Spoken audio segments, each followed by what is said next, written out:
कार्यशाळेत घडले भाषा अभिव्यक्तीचे दर्शन. भाषा, आत्मसन्मान आणि लोकशाही विषयावर चिंतन. जिथे समाजाला प्रारंभ होतो तिथे भाषेची जडणघडण होते. भाषा अत्यंत महत्त्वाचे अधिष्ठान आहे. जिथे दोन माणसे एकत्रित जमतात तिथे भाषा निर्माण होते. त्यामुळे भाषा ही समाज सुधारणेचा पहिला आधारस्तंभ आहे. भाषेचा इतिहास जाणून निरनिराळ्या बोलीभाषा जपणे गरजेचे आहे, असे विचार ज्येष्ठ साहित्यिक प्राध्यापक डॉक्टर रवींद्र इंगळे चावरेकर यांनी मांडले. विदर्भ महाविद्यालय बुलढाणा, मुक्ता प्रबोधिनी अमरावती आणि समविचारी संघटना यांच्या संयुक्त विद्यमाने जून 26 रोजी विदर्भ महाविद्यालयातील जिजाऊ सभागृहात पार पडलेल्या भाषा, आत्मसन्मान आणि लोकशाही विषयावरील राज्यस्तरीय कार्यशाळेच्या उद्घाटन सत्रात ते बोलत होते. 3. सत्रात झालेल्या कार्यशाळेत भाषा अभिव्यक्तीचे दर्शन घडले. उद्घाटक म्हणून भाषातज्ञ रवींद्र इंगळे चावरेकर, स्वागत अध्यक्ष राजेश्वर एज्युकेशन सोसायटीचे सचिव प्राध्यापक डॉक्टर कैलास पवार, तर अध्यक्षस्थानी विदर्भ महाविद्यालयाचे प्राचार्य प्राध्यापक डॉक्टर गोविंद गायकी होते.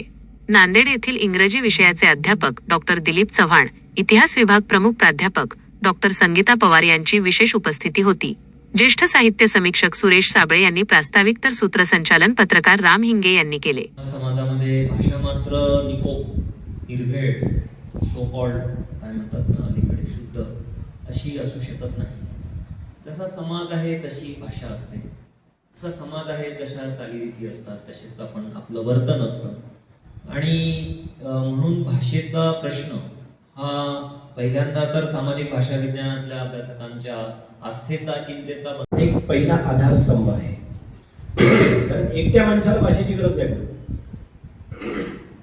जेव्हा दोन माणसं एकत्र येतात तेव्हा भाषेची गरज ही निर्माण होत असते.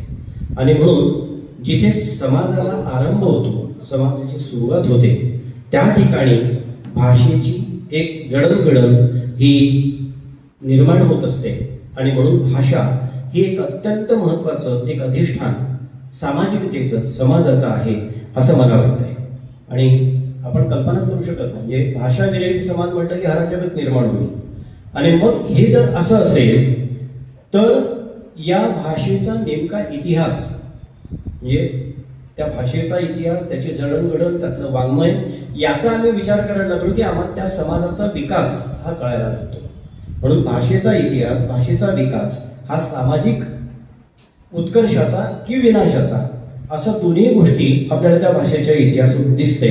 आणि म्हणून मी असं म्हणतो की भाषा ही नेहमी दुधारे स्वरूपाची असते. ती जसा विकास करते तसे ती विनाशाकडे घेऊन जाऊ शकते.